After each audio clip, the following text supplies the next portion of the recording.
Hello बच्चों, मैं नितेश। तो आइए हम लोग शुरू करते हैं आपका मैथमेटिक्स का पहला चैप्टर जो कि है रियल नंबर। तो आइए सीखते नंबर सिस्टम जो कि आप क्लास 9 तक पढ़ चुके हैं, जो कि है natural number, whole number, integers, prime number and composite number. जो कि अगर हम देखें पहले सबसे पहले नेचुरल नंबर के बारे में, तो natural number generally basically denote किया जाता है कैपिटल एस से। तो all the counting number are called natural number. जितने भी काउंटिंग नंबर होता है 1 2 3 4 इनफिनिट तक जाएगा, तो ये सबको बोला जाता है नेचुरल नंबर। सेकंड में आता है होल नंबर। अगर हम होल नंबर की बात करें, होल नंबर को रिप्रेजेंट किया जाता है कैपिटल डब्ल्यू से, zero along with all the natural number. आप देख सकते हैं यहाँ पे जितना भी सारे नेचुरल नंबर 1 2 3 4, यहाँ पे एक्स्ट्रा एक एडेड है जीरो। तो zero along with all the natural number are known as whole number. Third में आता है इंटीजर्स। इंटीजर्स जिसको कि रिप्रेजेंट किया जाता है जेड में या आई में, क्योंकि बुक में जेड में भी रिप्रेजेंट किया गया है, किस किस में आई में भी, तो कंफ्यूज होने का कोई जरूरत नहीं है। All the positive number and their additive inverse including zero are called integers। यहाँ पे क्यों ऐसा लिखा गया all the positive number and their additive inverse? Positive number जैसे कि आपका हो गया 1 2 3, ये सब क्या होगा positive number, and their additive inverse जैसे कि 1 का additive inverse होता है -1, 2 का -2, 3 का -3। तो all the positive number and their additive inverse including zero are known as integers। Next आता है फोर्थ में प्राइम नंबर। प्राइम नंबर उस नंबर को बुलाता है the number having only two factor 1 and the number itself. उसका दो ही factor होगा, एक होगा 1 एंड दूसरा होगा वो नंबर खुद। जैसे कि यहां पे बात किया जाए 2 का जो प्राइम फैक्टर है, एक है 1 और एक है 2। वैसे ही 3 का अगर बात किया जाए तो 3 का दो फैक्टर है 1 एंड 3। तो जो भी नंबर का ओनली दो ही फैक्टर होगा, जैसे कि 1 और वो नंबर खुद, उसी नंबर को वैसा नंबर को बोला जाएगा प्राइम नंबर। और हम देखें तो 2 is the smallest prime number. सबसे छोटा प्राइम नंबर है 2। 2 is the smallest prime number. Next fifth number की बात करें तो होता है composite number. The number having more than 2 factor. The number having more than 2 factor. अगर हम कंपोजिट नंबर का बात करें तो number having more than 2 factor are called composite number. Example 4 का अगर देखा जाए तो उसका 3 फैक्टर है 1 2 एंड 4। इसका टोटल नंबर ऑफ फैक्टर क्या है 3। 6 का बात किया जाए, अगर हम 6 का बात करें तो इसका होगा 1 2 3 एंड 6। इसका 4 फैक्टर है। अगर देखा जाए तो इसके 4 फैक्टर है, इसीलिए इसको बोला है कंपोजिट नंबर। तो अभी हम देखते हैं को-प्राइम नंबर क्या होता है। Two integer a and b are said to be co-prime or relatively prime if they have one as only common factor। तो दो नंबर, कोई भी दो नंबर को को-प्राइम नंबर तभी बोला जाएगा जब उसका कॉमन फैक्टर खाली 1 होगा। जैसे कि यहाँ पे एग्जांपल ये है 2 and 3। 2 and 3 are co-prime number. जैसे कि क्यों? बिकॉज़ 2 का अगर प्राइम फैक्टराइजेशन लिखा जाए तो 1 into 2 और 3 का लिखा जाए तो 1 into 3। तो इन दोनों का खाली एक ही कॉमन फैक्टर है जो कि है 1। इसीलिए ये दोनों नंबर को बोला जाएगा को-प्राइम नंबर। हम लेते हैं जैसे कि लेता है अज्यूम करते हैं 4 and 5। 4 and 5 को अगर देखते हैं तो 4 का होता है 1 into 2 into 2 और 5 का अगर प्राइम फैक्टराइजेशन लिखा जाए तो होता है 1 into 5। तो इन दोनों का खाली एक ही कॉमन फैक्टर है जो कि है 1। इसीलिए 4 and 5 are also called coprime. और को-प्राइम नंबर को रिलेटिवली प्राइम भी बोला जाता है। तो अभी हम लोग स्टार्ट करने वाला है चैप्टर का मेन पार्ट जो कि है रियल नंबर। तो रियल नंबर क्या होता है हम लोग देखेंगे। All the rational and irrational number are called real number. जितना भी रैशनल एंड इरेशनल नंबर है उसको सबको रियल नंबर बोला जाता है। जनरली रियल नंबर को कैपिटल आर से। तो आप लोग क्लास 9 में बेसिक कुछ कवर अप किए होंगे, आपको पता होगा रैशनल नंबर क्या होता है और इरेशनल नंबर क्या होता है। तो आइए फिर भी मैं और एक बार बता देता हूँ रैशनल नंबर क्या होता है, इरेशनल क्या होता है। तो रैशनल क्या होता है? तो रैशनल नंबर को कैपिटल Q से डिनोट किया जाता है। All the real number which can be written in the form of p by q where p and q are integers and q not equals to 0। जितना भी real number है अगर उसको p by q form में लिख पा रहा है, p and q इंटीजर्स है and q not equals to 0 है, तभी हम उसको बोल सकते हैं कि वो रैशनल नंबर है। तो यहाँ पे ये जो टर्म्स एंड कंडीशन क्या क्या है, p and q are integers and q not equals to 0।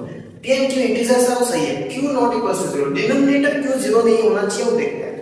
अगर हम एक एग्जांपल लेते हैं 1 by 0 and 0 by 1, तो इसका आंसर क्या होगा आप जल्दी बताइए। तो सुनिए, अगर हम बात करते हैं 1 by 0 का और 0 by 1 का, अगर 1 by 0 का बात करते हैं तो इसका आंसर हो जाता है नॉट डिफाइंड और इसका आंसर हो जाता है 0। तो हम इसको कैसे समझते हैं? अगर हम इसको मैथमेटिकली समझा जाए तो लेट हम समझते हैं कि 1/0 का वैल्यू कुछ होता है x, कुछ भी वैल्यू होता है, हमको नहीं पता, कुछ भी वैल्यू हो सकता है 1/0 का। तो अगर हम सपोज एग्जांपल है 6/2 इक्वल्स टू 3, इसका मतलब है अगर मैं 3 के साथ 2 को मल्टीप्लाई करूं तो मेरा आंसर आ रहा है 6। वैसे ही अगर मैं x के साथ 0 को मल्टीप्लाई करूं तो वो आएगा 1। तो दुनिया में ऐसा कोई भी नंबर एग्जिस्ट नहीं करता जिसको कि तुम 0 के साथ मल्टीप्लाई करोगे तो उसका आंसर आएगा 1। तो इसीलिए इसका आंसर जो हो जाता है नॉट डिफाइंड, इसीलिए 1/0 का वैल्यू नॉट डिफाइंड। वैसे ही आप इसका पता कर सकते हैं कि 0/1 का वैल्यू 0।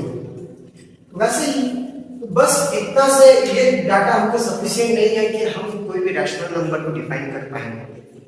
यहाँ पे एक कुछ बात आता है, they can be always expressed by using terminating decimal or repeating decimal। terminating का मतलब होता है stop after some digit, stop after some digit, तो कुछ डिजिट के बाद स्टॉप हो जाएगा। जैसे कि अगर हम एक एग्जांपल लेते हैं 4/5 का, अगर मैं 4/5 को डिवाइड करता हूं तो 4/5 0/4.0 8 जा 40। यहाँ पे 4/5 का वैल्यू आया 0.8। ये क्या हो रहा है, पॉइंट के बाद डेसिमल पॉइंट के बाद एक डिजिट के बाद स्टॉप हो जा रहा है बिकॉज इसका रिमाइंडर आ जा रहा है 0 पर। कुछ नंबर होता है जिसका कि डेसिमल एक्सपेंशन टर्मिनेट नहीं, मतलब नॉन टर्मिनेटिंग होता है, रुकता नहीं है। जैसे कि हम लोग आएंगे देखेंगे जिसका क्या इरेशनल, तो इसका कंडीशन है टर्मिनेटिंग डेसिमल होना चाहिए या रिपीटिंग होने से भी चलेगा। जैसे कि अगर हम लोग निकालते हैं 1/3 का वैल्यू, अगर हम लोग बात करते हैं 1/3 का वैल्यू, तो 1/3 का वैल्यू अगर निकाला जाए तो इसका निकलेगा 0.3333 डॉट डॉट डॉट, तो ये चलते ही जाएगा। तो इसको आप सब जानते हैं कि इसको 0.3 बार से रिप्रेजेंट किया है, क्योंकि बिकॉज एक ही डिजिट 3 बार रिपीट होते ही जा रहा है, इसको बोलते हैं रिपीटिंग डेसिमल। तो देखते हैं इरेशनल नंबर। इरेशनल नंबर को क्यूब डेस से रिप्रेजेंट किया जाता है, all the real number which can not be expressed in the form of p/q। जितना भी रैशनल नंबर अगर हम उसको p/q फॉर्म में रिप्रेजेंट नहीं कर पाते हैं, but p and q are integers and q not equals to 0। अगर सिंपल पार्ट में बोला जाए, सिंपल लैंग्वेज में बोला जाए, all the non-rational number are known as irrational number। non-rational मतलब जिसको कि p/q फॉर्म में नहीं लिख सकते। और इसका एक कंडीशन है the decimal expansion of an और ये बात है decimal expansion of an irrational number is non terminating मतलब जैसे कि हम बात करें पाई का एक्चुअल में वैल्यू होता है, अगर देखा जाए तो 22/7 लिखा जाता है। ये p/q फॉर्म में है, p एंड q दोनों इंटीजर्स हैं, q नॉट इक्वल्स टू 0 है, तो ये रैशनल नंबर होना चाहिए, पर नहीं, ये रैशनल नंबर नहीं होगा क्योंकि ये सेकंड कंडीशन को सेटिस्फाई करता है। ये सेकंड कंडीशन क्या है, अगर इसका वैल्यू निकाला जाए तो 3.14 चलते ही जाएगा, ये क्या होगा, नॉन टर्मिनेटिंग, ना ही टर्मिनेट करेगा ना ही रिपीट करेगा, इसीलिए हम इसको क्या करेंगे, इरेशनल नंबर। कुछ नंबर होता है जैसे कि हम इरेशनल नंबर का एग्जांपल लेते हैं 0.1010001000, तो ये क्या हो रहा है, ना ही रिपीट कर रहा है ना ही टर्मिनेट कर रहा है, चलते जा रहा है चलते जा रहा है। √2 का वैल्यू हो गया, √3 का वैल्यू हो गया, इन सब का वैल्यू क्या होता है, नॉन टर्मिनेटिंग, ना ही टर्मिनेट करता है ना ही रुकता है और ना ही रिपीट करता है, ये चलते ही जाएगा, इनका वैल्यू चलते ही जाएगा। तो आइए हम लोग देखते हैं ये चैप्टर का सबसे पहला theorem, the fundamental theorem of arithmetic. तो आइए देखते हैं ये थ्योरम हमें क्या बोलता है। Every composite number can be expressed और factorized as a product of prime and this factorization is unique apart from the order in which the factor occur. इसका मतलब ये है कि हमको बोलना है जितना भी कंपोजिट नंबर है अगर हम उसका फैक्टर निकालें तो सारा फैक्टर प्राइम नंबर होगा। सपोज हम लोग एक नंबर अज्यूम करते हैं 10, अगर 10 एक नंबर कंपोजिट नंबर अज्यूम कर रहे हैं, अगर हम इसका फैक्टर निकालें 2 5 and 5 1, तो 2 into 5 into 1, तो इसका जितना भी फैक्टर है यार, एक सब फैक्टर प्राइम नंबर ही है। यहाँ पे एक चीज बोला गया है, this factorization is unique apart from the order in this prime factor. मतलब अगर हम उस टाइम को ऐसे फैक्टराइज करें कि 5 2 and 2 1, इसका मतलब हम इसको ऐसे भी लिख सकते हैं कि 5 into 2 into 1। हम इस ऑर्डर में भी लिख सकते हैं बिकॉज मल्टीप्लिकेशन कम्यूटेटिव प्रॉपर्टी को सेटिस्फाई करता है, इसीलिए यहाँ पे यही चीज लिखा गया है कि apart from the order in which the prime factor. अगर हम इसको सिंपल लैंग्वेज में बोले, कोई भी कॉम्पोजिट नंबर है अगर हम उसको फैक्टराइज करें तो उसका जितना भी फैक्टर आएगा वो सब प्राइम है। तो आइए हम लोग अभी बात करते हैं एचसीएफ और एलसीएम का, जो कि कुछ बेसिक फॉर्मूला है और बेसिक चीज है जो कि चैप्टर में यूज हुआ है। तो आइए हम लोग देखते हैं कि एचसीएफ एलसीएम क्या है। वैसे तो मेरे को लगता है आपको सब पता होगा पहले से एचसीएफ और एलसीएम क्या होता है, तो फिर भी आइए देखते हैं क्या होता है। तो एचसीएफ का मतलब आपको जनरली पता है हाईएस्ट कॉमन फैक्टर। तो इसमें एक फॉर्मूला होता है product of the smallest power of each common prime factor in the number. जो भी सपोज हम लोग नंबर लेता है 6, अगर हम इसका प्राइम फैक्टराइजेशन करें तो 6 2 3 and 3 1, तो इसका हो गया 2 into 3 और 20 का लेते हैं। अगर 20 का लिया जाए तो 20 का अगर प्राइम फैक्टर निकाला जाए तो 2 10 2 5 and 5 1, तो 2 into 2 into 5। तो हम अगर इसको पावर के बेसिस में लिखें तो हम इसको लिख सकते हैं 2 to the power 1 into 3 to the power 1, और इसको अगर पावर के बेसिस में लिखें तो 2 to the power 2 into 5 to the power 1। तो हमको यहाँ पे एचसीएफ का बात हो रहा है product of the smallest power of each common prime factor in the number. यहाँ पे दोनों में जो कॉमन प्राइम फैक्टर है, दोनों में कॉमन कौन है 2 है, तो हम उसका स्मॉलेस्ट पावर लेंगे। तो एचसीएफ ऑफ 6 20 इक्वल्स टू दोनों में कॉमन है 2, तो इसमें से जो स्मॉलेस्ट पावर लेंगे दोनों में स्मॉलेस्ट पावर है 1, तो इसका एचसीएफ हो गया 2। अगर हम लोग अभी बात करें एलसीएम का, तो एलसीएम में क्या बोला है product of the greatest power of each prime factor involve. इसमें जो जो प्राइम फैक्टर इन्वॉल्व है उन सब का क्या लेंगे ग्रेटेस्ट पावर। तो सबसे पहले हम लोग लिखेंगे एलसीएम ऑफ 6 20, इसमें कौन कौन सा प्राइम फैक्टर इन्वॉल्व है, 2 है 3 है एंड 5 है, ठीक है। इन सब का ग्रेटेस्ट पावर, इसमें से 2 का ग्रेटेस्ट पावर है 2, 3 का ग्रेटेस्ट पावर है 1 एंड 5 का ग्रेटेस्ट पावर अगर देखें तो 1। अगर इसको सॉल्व किया जाए तो ये जाएगा 4 into 3 into 5 and this is 4 3 are 12 and 5 60। तो इस हिसाब से हम लोग निकाल सकते हैं। तो आइए देखते हैं और एक नंबर को सॉल्व करके 40 और 60 का हम लोग एचसीएफ और एलसीएम कैसे निकालना है। अगर हम लोग 40 का बात करें, अगर 40 का प्राइम फैक्टराइजेशन किया जाए या 5 तो 2 20 2 10 2 5, तो हम लोग इसको लिख सकते हैं 2 into 2 into 2 into 5। इसका मतलब है अगर इसको पावर के बेसिस में लिखा जाए तो 2 to the power 3 into 5 to the power 1। और अगर 60 का प्राइम फैक्टराइजेशन किया जाए तो क्या होगा, तो 60 का 2 30 2 15 3 5, तो 2 into 2 into 3 into 5। अगर इसको क्या जाएगा 2 to the power 2 into 3 to the power 1 into 5 to the power 1। अभी हम लोग डिस्कस किए अगर एचसीएफ का बात करें, तो एचसीएफ का अगर बात करें तो क्या करेंगे जो जो प्राइम नंबर उसमें इन्वॉल्व है उसका स्मॉलेस्ट पावर। यहाँ पे कौन कौन सा प्राइम नंबर कॉमन है, यहाँ पे 2 और 5 दोनों कॉमन है, तो इसका स्मॉलेस्ट पावर हम लेंगे। तो 2 का स्मॉलेस्ट पावर यहाँ पे कौन सा है 2 एंड 5 का स्मॉलेस्ट पावर 1, तो ये हो जाएगा 4 into 5 that equals to 20।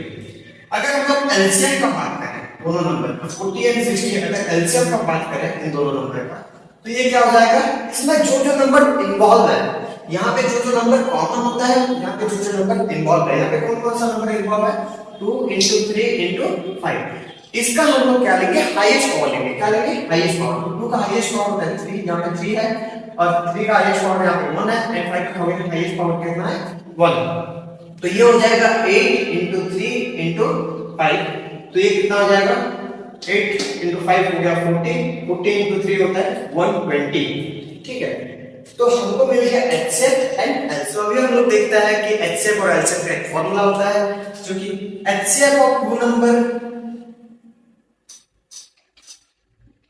Into LCM of 2 number equals to product of 2 number.